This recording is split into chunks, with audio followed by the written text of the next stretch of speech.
Esiet sveicināti. Šodien es sarunājos ar neatkarīgās Rīta avīzes galveno redaktoru Anītu Daugšti. Labdien, Anīta. Labdien.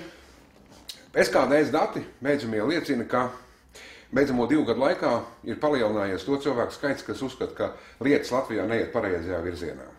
Tu kā žurnālisti, kas ikdienā arī seko notikumu attīstībai un procesiem Latvijā, kā tu vērtētu politisko situāciju šobrīd, 23 gadus pēc neatkarības?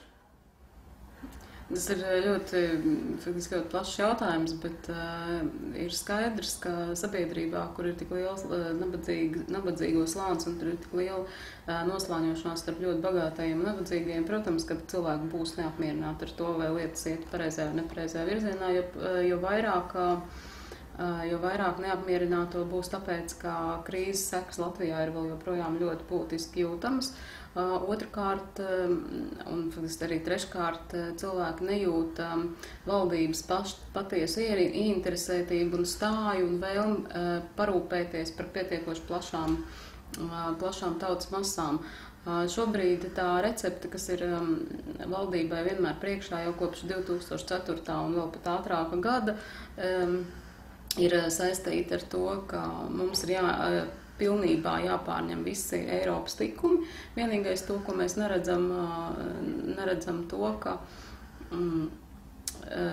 kā Eiropas likumus mēs varam izmantot paši savā labā. Pārsvarā tā ir tāda akla kopēšana vai pakļaušanās tam, ko mums saka priekšā Eiropas Savienība. No vienas puses nevar tur būt nekā slikta, bet tam visam ir jābūt pietiekoši adaptētam un pakļautam tautas labklājībai. Mums gluži otrādi, varbūt tās ir arī tādas mentālas īpašības, dominē tāda diezgan liela skaudība vienam pret otru, skaudība par panākumiem, piemēram. Es neesmu, vienīgais, kur es esmu redzējis, piemēram, ja mēs pavērtēsim tos pašus interneta komentārus, kur tiek vērtēti kaut kāda lietas un procesi, paskatieties, vai kādreiz ir manīts, ka, piemēram, ir gandarījums un prieks par kādu, teiksim, uzņēmēju darbības veiksmīgu pasākumu, par jaunas rūpnīcas atvēršanu vai kaut ko tam līdzīgi. Tā jau nav, ka Latvijā tas nenotiek. Pārsvarā ir tikai tāda skaudība. Tam ir atkal to. Es pirms pāris dienām runāju ar Sergeju Kruku, mūsu pašajā sarunu ietveros. Viņš teica tā, ka latvieši interesē process, nevis rezultāts. Un tāpēc varbūt arī tas tā ir. Ka mēs šujamies un maļamies par to pašu procesu, mums ir katram savs viedoklis, bet tas rezultāts nevienmēr viņš arī ir. Man ir grūti pateikt. Es nedomāju, ka tas tā gluži ir. Man liekas, ka, ja mēs runājam tādos lielos iedzienos un plašā perspektīvā, man liekas, ka latviešiem ir vieglāk bijis būt tādā tā kā apvainotā lomā, kuram tā kā kaut kas nav iedots. Un tas, diemžēl, ir tāda ilgstoša pozīcija ļoti daudziem cilvēkiem Latvijā, ka mums kaut kas ir pienācies, bet mēs tā kā neesam to dabūjuši, un tāpēc mēs esam tādi drusku tā kā aizvainot uz visu. Un šis aizvainojums uz visu izpaužas tādā arī arogancē pret tiem cilvēkiem, kuriem ir bijuši lielāki panākumi. Bet mums ir vienmēr, ne mums, bet vispār jebkurai sabiedrībai, jebkuram cilvēkam ir svarīgi kaut kāds sapnis, kaut kāds mērķis, uz ko virzīties. Ilgus gadus mums bija Eiropas Savienība, NATO, tas ir izdarīts. Tagad par tādu kā mērķi varētu nosaukt eiro ieviešanu, kas varētu būt arī šī gada beigās vainagojās ar kaut kādiem rezultātiem. Bet pēc tam tu redzi to mērķi, kas it kā sabiedrībai būtu, ko tad visi kopā, gan politiķi, gan uzņēmēji, gan sabiedrība, kā masa kopumā, uz ko varētu virzīties? Es jau teiktu, ka tāds mērķis, protams, ir, bet atbildes, kā to piepildīt, nav. Šobrīd pasaulē notiek tik vērienīgi globalizācijas process, ka jautājums par latviešu tautas izdzīvošanu kļūst aizvien aktuālāks. Un tas, ka nav mums atbildes, kā latviešu tauta izdzīvos tajos procesos, kas notiek kaut vai krīzes,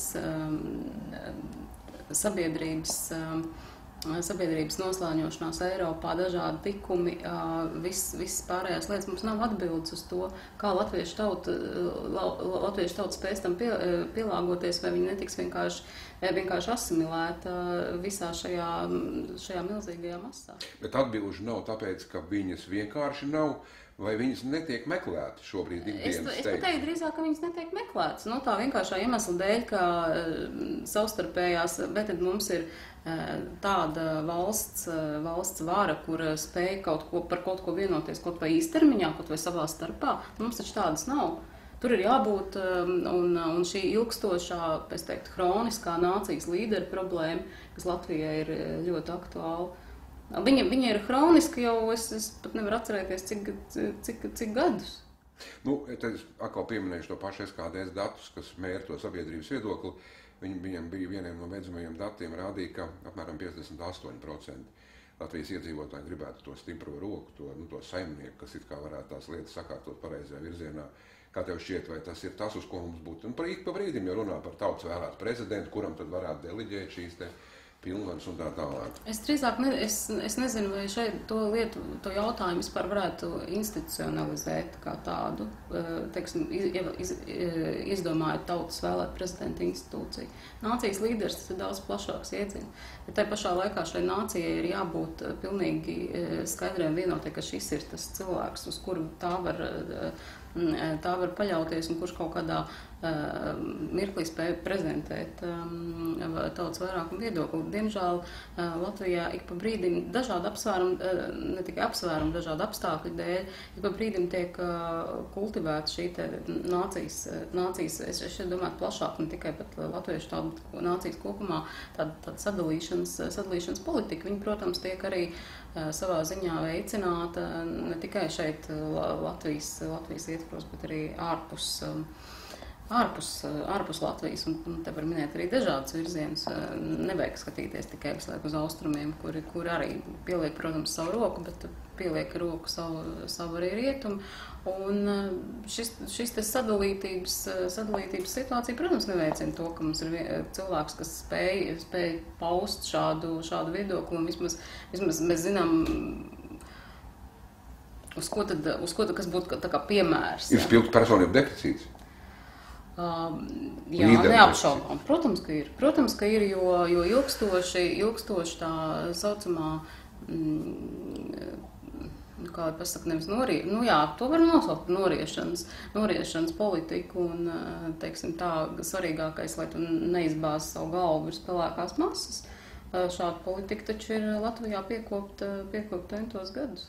Bet tā duāla situācija veidojās no vienas puses, pieņemsim, ka tāds līderis parādītos. Tā kā viņš nākamajā dienā, tiklīdz kā viņš publiskā telpā sāktu savas aktivitātes, nākamā dienā tika nokritizēts. Es negribu teikt nolīdzināts līdz ar zemi, bet pār viņu gāstos. Mums nav šādu te kaut kādas cieņas un pietādes pret šādiem līderiem, mēs viņus uzreiz nākamā dienā paši apēdam.